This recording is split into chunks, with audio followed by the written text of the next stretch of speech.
감사합니다. 오늘은 구약성경 열왕기하 18장 1절로 8절의 말씀을 함께 교도하겠습니다. 구약성경 열왕기하 18장은 593페이지 열왕기하 18장 1절로 8절의 말씀입니다. 이스라엘 왕 엘라의 아들 호세아 제3년에 유다 왕 아하스의 아들 히스기야가 왕이 되니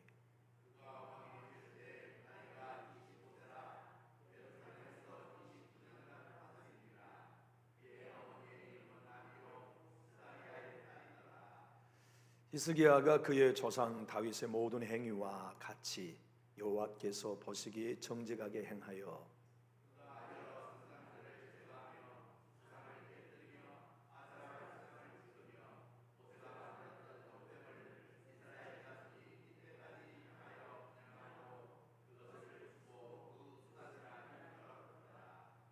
히스기야가 이스라엘 하나님 여호와를 의지하였는데 그의 전후 유다 여러 왕 중에 그러한 자가 없었으니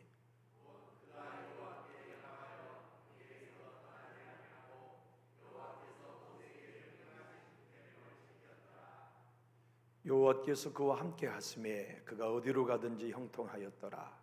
저가 아수르 왕을 배반하고 섬기지 아니하였고 블레셋 사람들을 쳐서 가사와 그 사방에 이르고 망대에서부터 견고한 성까지 이르렀더라. 아멘. 오늘은 히스기야 왕에 관하여 은혜 나누게 되었어요. 히스기야 왕은 남쪽 유다의 13번째 왕이었어요. 아버지 왕의 이름은 12대 왕 아하스였고요. 히스기야의 이름의 뜻은 여호와는 강하시다, 그런 이름을 가진 복된 왕이었어요. 성경에는 다윗의 모든 행위와 같이 여호와께서 보시기에 정직히 행하였더라 하는 왕은 북쪽 21명의 왕 중에는 한 사람도 없었어요. 남쪽의 19명의 왕 중에도 겨우 3사람뿐이었답니다. 다윗의 길로 복되게 믿음을 지키고 하나님과 함께 동행한 왕은 딱 3사람이었어요. 10대 왕 아하스, 13대 왕 오늘 본문의 주인공 히스기야, 그리고 16대 어릴 때 왕이 된 요시야. 이 3왕에 대해서만 성경은 다윗의 모든 길로 행했으며 하나님 보시기에 정직히 행하였더라 하고 그들의 삶을 인정해 주셨어요. 여러분, 우리는 이런 얘기를 들을 때 소망이 생기죠. 나도 인생을 마감할 때 하나님께서 황인성 목사는 예수의 길을 쫓아 여호와 보시기에 정직히 행하였더라, 이런 평가를 받으면 얼마나 좋을까. 나는 하나님께 그런 평가는 나중에 치더라도 은퇴할 때 성도님들이 우리 목사님은 진짜 참 종이셨다, 나는 우리 목사님을 만나서 진짜 예수님을 따르는 제자의 길을 배웠고 그 길로 걸을 수 있었다, 이렇게 인사해 준다면 얼마나 행복할까요? 그런데 이 히스기야 왕의 어머니의 이름을 오늘 본문은 아비라고 기록하고 있습니다만은 본명이 아비야예요. 오늘 본문은 축약형으로 아비라고 적였습니다만은, 그래서 아비야의 이름에, 그의 어머니 아비야의 이름의 뜻은 나의 아버지는 여호와시다, 나의 아버지는 여호와시다. 오늘 본문의 그의 아버지의 이름은 스가리야로 되어 있습니다만 표기가 서로 성경의 저자가 달라서 다를 뿐 스가리야라고 하는 이름을 가진 제사장이었어요. 제사장의 딸이 히스기야의 엄마였어요. 그 제사장의 딸이 신실한 믿음을 아버지에게 배웠어요. 우리가 이사야 8장 2절을 보면 히스기야의 외할아버지가 누구였는지를 설명하는데 여베 기랴의 아들 스가랴. 그래서 하나님이 직접 뭐라고 말씀하냐면 스가랴는 진실한 증인 제사장이었다고 인정해 주셨어요. 한번 말씀을 띄워보실래요? 다음 PPT를 띄워보시면 이렇게 되어 있어요. 내가 진실한 증인 제사장 우리야와 에베기랴의 아들 스가랴를 불러 증언하게 하리라 하시더니, 이 스가랴가 히스기야의 외할아버지, 히스기야의 엄마, 오늘 본문은 아비야의 친정 아버지였거든요. 참 신앙의 명문가의 어머니를 둔 사람이 히스기야였어요. 그런데 여러분, 히스기야는 아버지가 아주 못됐어요. 12대 왕 아하스 왕은 이스라엘 역사 가운데 제일 악한 왕이었어요. 한번 이런 생각해 보세요. 하나님의 성전에서 다 거룩한 기명을 치워버리고 우상을 갖다 놓았어요. 그게 다른 나라가 아닙니다. 다윗의 나라 남쪽 유다의 왕이 그랬다. 히스기야의 아버지가 그랬어요. 그러니 히스기야가 어떤 면으로 보나 다윗의 행한 모든 길을 따라가기가 어려운 가정 환경이었어요. 쉽게 말하면 하나님 보시기에 정직히 행할 수 없는 구조가 많았단 말이죠. 그런데 그 아들이 이토록 복된 왕이 됐어요.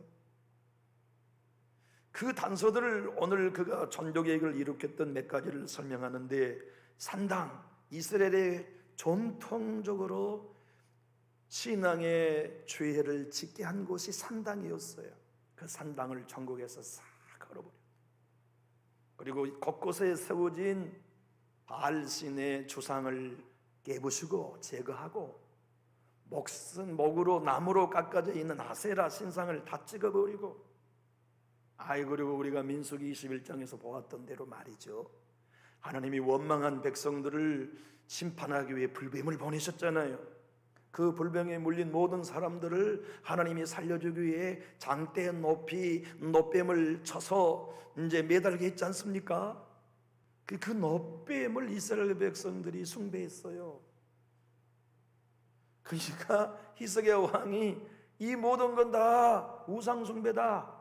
그리고는 그 놋뱀을 부셔버려. 어떻게 부셨는지는 몰라요. 아마 망치로 막 두들겨 팼겠죠. 그리고는 누수단이라고 이름을 지었는데, 누수단이란 말이 이거 하나님 아니다, 이건 놋 조각에 지나지 않다, 이렇게 선언한 거예요.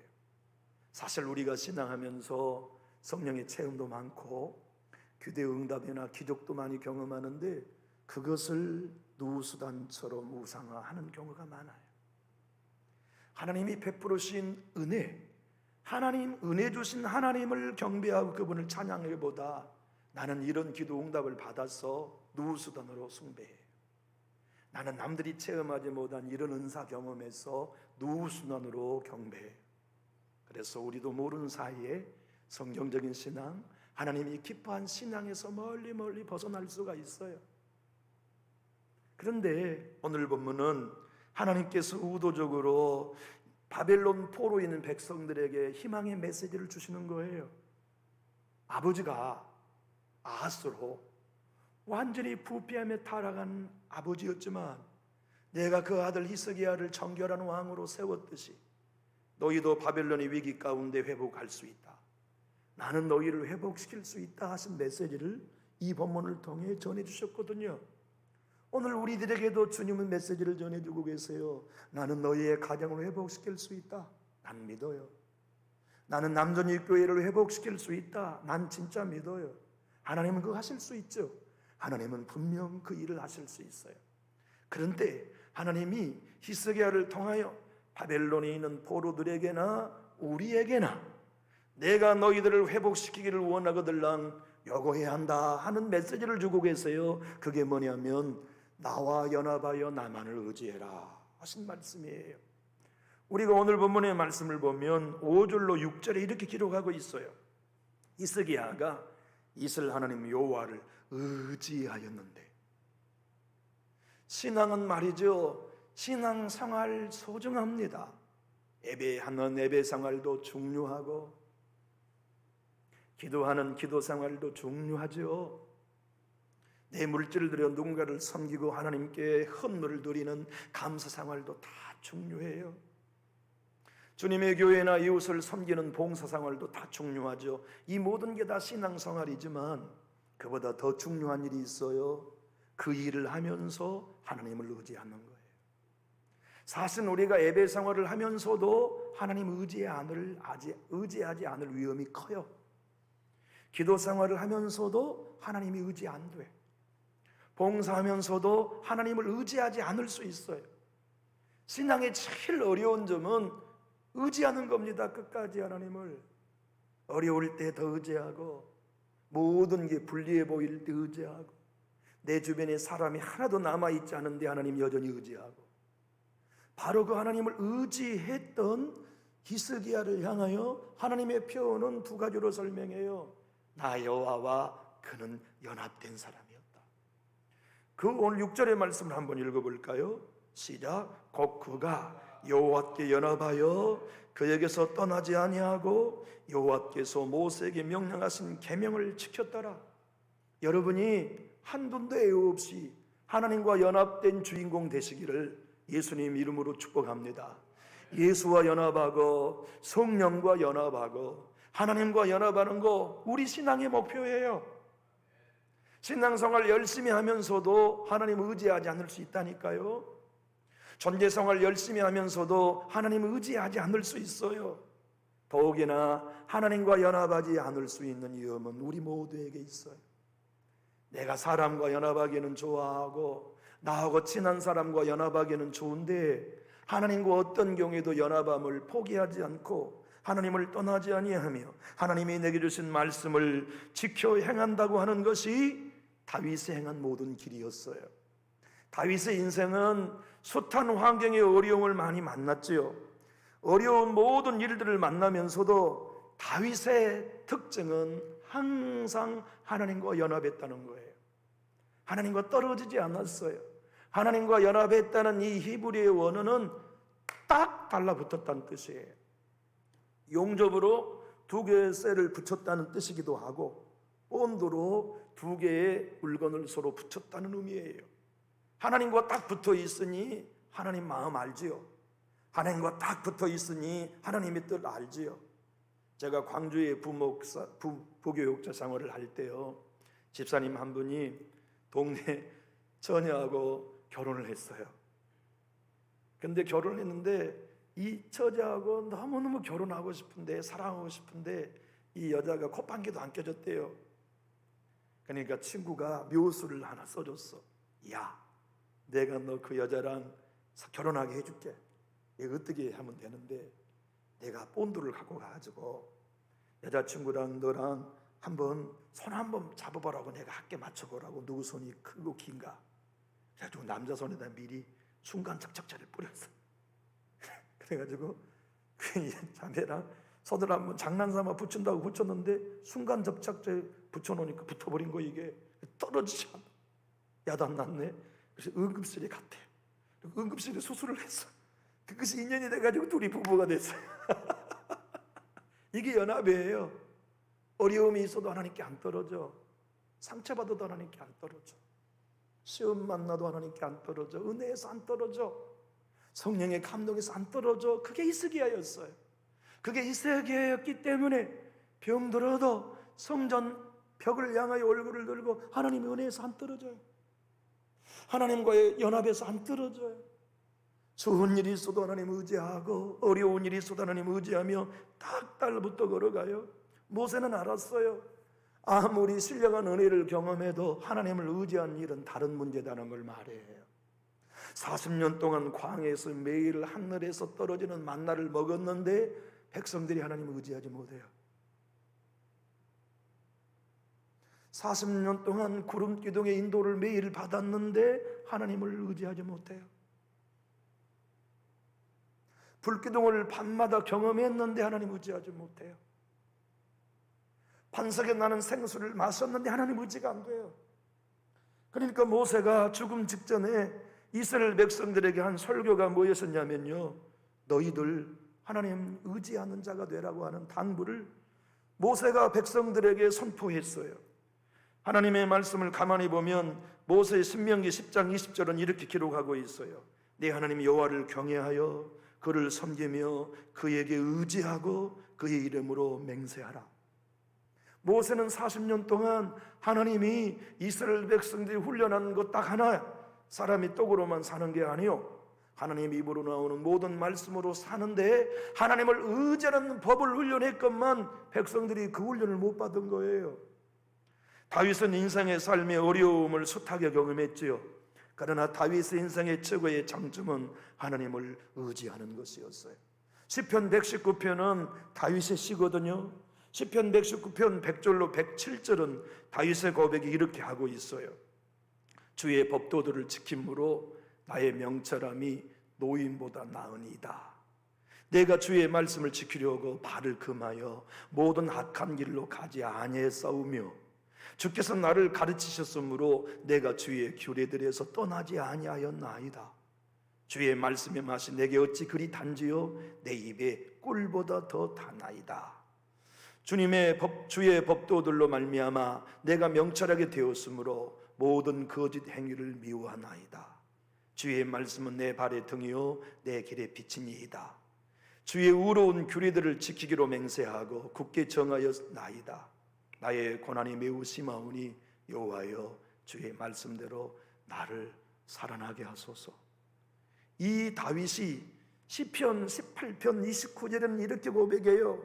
내가 주를 의뢰하고 적군을 향하여 달리며 내 하나님을 의지하고 담을 뛰어넘었나이다. 여러분과 제가 하나님과 연합되은 증거는 뭐냐면 죽을 환경에서도 여전히 하나님을 의지하고 있는가 해요. 답답한 환경 속에서도 하나님과 연합됐다, 하나님과 동행한다. 뭘로 하느냐? 저분은 그럼에도 하나님 의지하네. 저분은 그럼에도 하나님을 신뢰하네. 우리가 하나님과 딱 달라붙어 연합되었다면, 딱 달라붙어 떼어질 수 없는 사람이라면 하나님의 말씀을 지키면서 하나님이 오늘 또 일하고 계신다는 걸 확신하는 거예요. 히브리어에 의지한다는 말은 확신한다는 뜻이에요. 하나님이 오늘 또 우리 교회에 붙들고 계시는 걸 확신하는, 하나님이 오늘 또 내 가정을 이끌어가고 계신다는 것을 확신하는 거예요. 하나님이 오늘 또 내 기도에 응답하시고 우리의 모든 형편과 처지를 다 아시며 마침내 합력하여 선을 이루실 것을 확신하는 거예요. 그것이 하나님을 의지하는 것이죠.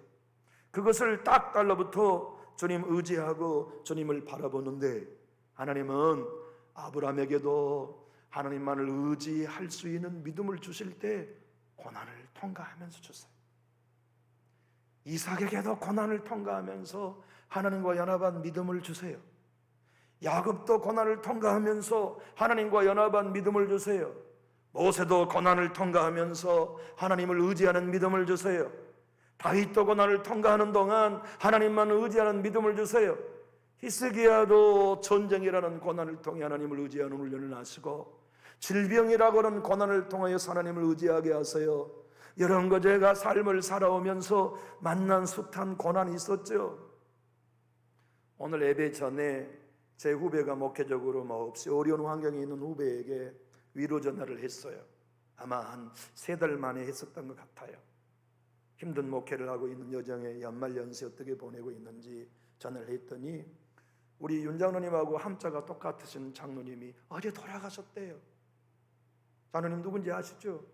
어제 돌아가셨대요. 내가 전화를 받으면서 내 가슴이 얼마나 아팠는지 몰라요.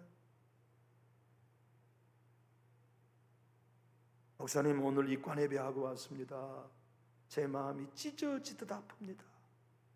목사님, 내가 목사님 힘들 때 전화했네요. 미안해요. 나 몰랐어요. 아니에요. 힘들 때 목사님이 전화해 주셔서 위로가 됩니다. 저를 위해 좀 기도해 주십시오, 목사님. 그러면요, 내일 발인 예배를 해요. 목사님이 저를 위해서, 우리 교회를 위해서 좀 기도 많이 해주세요. 그럼요, 날마다 목사님 위해 기도하고 있어요.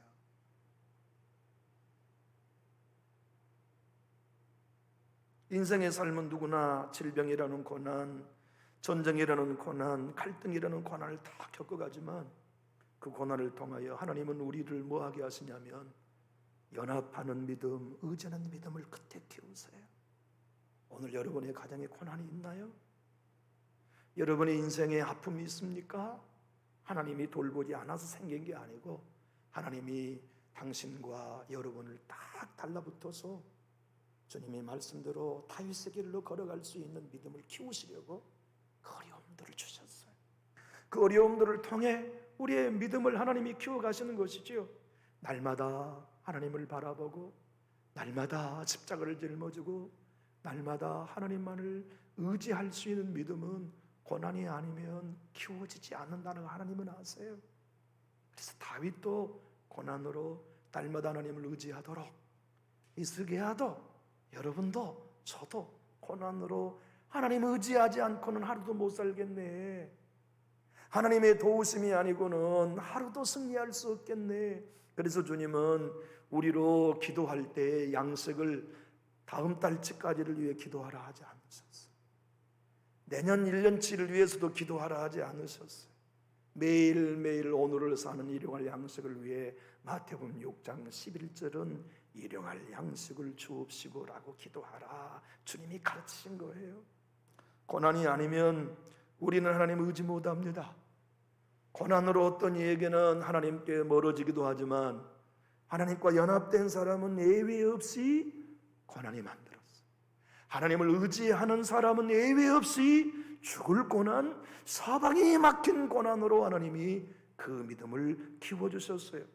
예수전단을 세웠던 노닌 커닝햄 목사님은 이렇게 말씀합니다. 하나님은 우리들에게 기도를 가르치실 때 다음 주 것을 위해 기도하라 하지 않으시고 매일 일용할 양식을 위해 기도하라 하시면 한번 따라 할까요? 하나님을 날마다 의지하게 하려 합니다. 여러분, 오늘 또 하나님 의지하셨습니까? 금년 한 해도 여러분 하나님 의지하며 걸어오셨습니까? 내년에도 진짜 여러분의 가정은 하나님 의지하기 원하십니까? 우리는 독립하면 죽어요. 우리는 하나님께 독립하면 끝난 인생 됩니다. 우리는 그분에게 갈수록 의존적인 존재가 되어야 돼요. 믿음이란 무엇입니까? 하나님을 갈수록 의지하는 것이 커지는 겁니다. 우리 영성이 무엇입니까? 매일매일 모든 일을 하나님을 의지하는 거예요. 미국의 남북전쟁에 참전했던 미국의 감리교 목사님이 계셨어요. 그분의 별명은 기도의 사도라는 별명을 가졌는데 이름은 이엠 바운즈 목사님이에요. 그 목사님은 이렇게 말해요. 믿음이란 하나님을 의지하는 것을 의미한다. 여러분, 우리가 믿음을 가졌을 때 예수님 믿습니다, 하나님 믿습니다 하는 것도 다 믿음이죠. 그러나 그 믿음이 실제로 작동되는 것은 얼마만큼 하느냐면 위기의 때에 하나님을 의지하는 만큼 그의 믿음의 크기는 결정되는 것이죠. 그러면서 그는 이렇게 말해요. 우리의 믿음의 크기는 하나님을 의지하는 크기이지만 우리가 하나님을 의지하는 믿음의 크기는 기도의 기류와 기도의 분량과 비례한다. 우리 왜 기도합니까? 내 힘으로 못하니까 하나님을 의지함으로 기도하는 거예요. 우리가 왜 하나님 앞에 부르짖는 것이에요? 하나님이 아니면 해결 못하니까 하나님 의지함으로 부르짖는 거 아닙니까? 우리의 기도와 간구의 초점은 그것입니다. 난 못합니다, 하나님. 하나님이 도와주셔야 돼요. 난 해결 못합니다. 하나님이 해결해 주셔야 합니다. 나는 못 이끌어갑니다. 하나님이 이끌어 주셔야 합니다. 그분께 딱 달라붙어서 그분의 능력 앞에 엎드리는 거 아닙니까? 그분의 신실하심을 확신하는 거 아닙니까? 그분과 연합하고 그분을 의지하며 그분의 인도하심을 신뢰하는 것, 그것이 기도죠. 우리는 인생과 신앙을 살아가면서 이러한 진리들을 깨닫게 됩니다. 존 포스터라고 하는 하나님의 사람은 중요한 일을 하고 있고 자신이 하나님을 의지한다는 사실을 완전히 아는 사람은 반드시 기도합니다. 그리고 매 순간 친밀한 사람들에게 자신을 위해 기도해 주도록 부탁합니다. 교회 여러분, 우리가 하나님을 의지하고 있다면 우리는 기도하고 있습니다.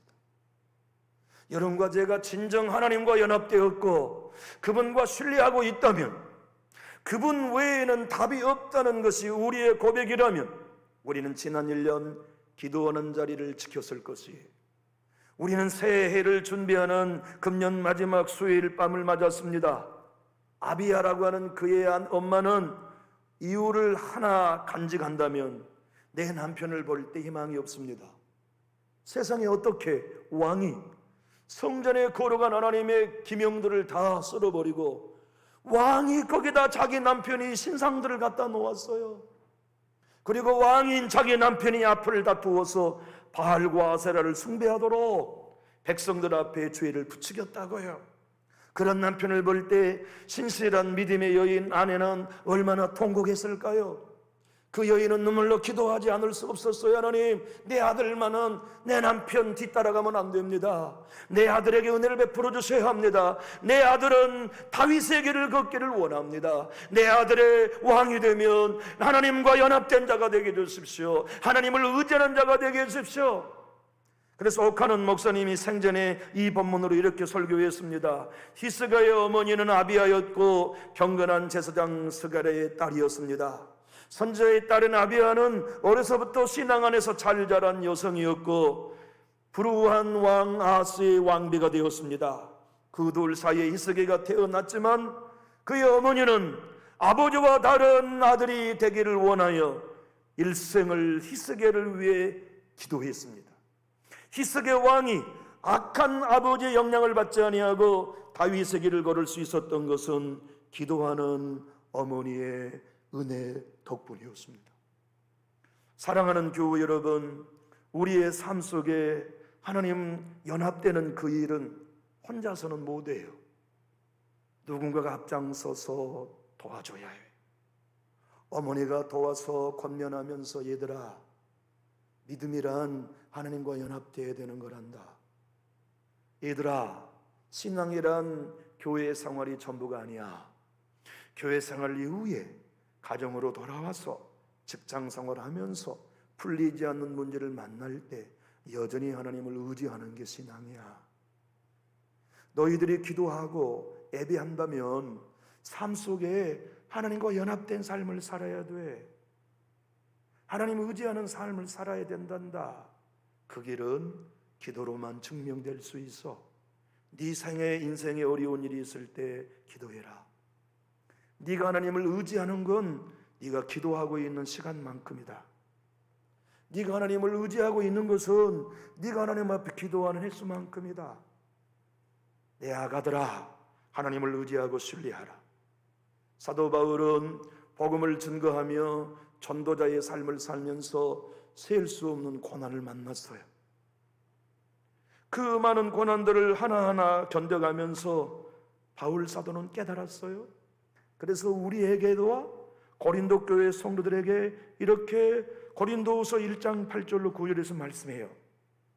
형제들아, 우리가 아시아에서 당한 환난을 너희가 모르기를 원하지 아니하노니 힘에 겹도록 심한 고난을 당하여 살 소망까지 끊어지고 우리는 우리 자신이 사형 선고를 받은 줄 알았으니 이는 우리로 자기를 의지하지 말고 오직 죽은 자를 다시 살리신 하나님만 의지하게 하려고 고난을 주세요.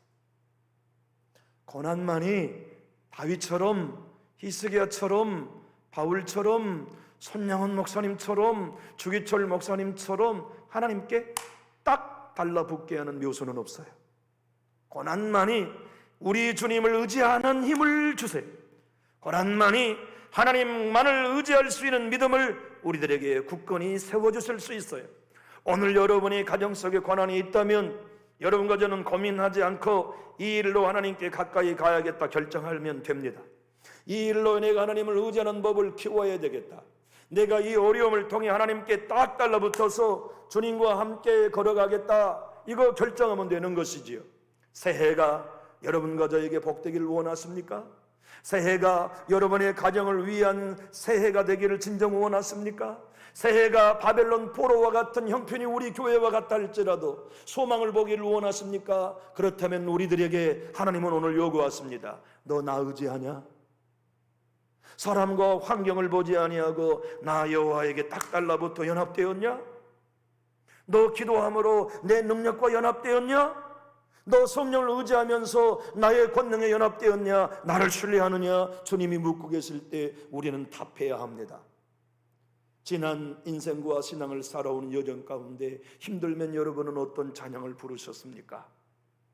내 힘으로 해결할 수 없는 막다른 골목에 섰을 때 여러분은 어떤 찬양을 부르며 하나님과 연합하셨습니까? 자녀들을 응급실에 실어다 놓고 수술실 밖에서 어떤 찬양을 부르며 하나님을 의지하셨습니까? 저의 경우는 이 찬양이었어요. 힘들면 주님을 의지합니다. 주님을 의지합니다. 괴로우면 주님을 의지합니다. 오 할렐루야, 오 할렐루야. 주님을 의지합니다. 때로는 안 믿어져요. 내 입으로는 주님을 의지한다고 노래하는데 마음의 의지가 안 돼요. 주님을 의지한다고 노래하는데 내 영으로 의지는 안 돼요.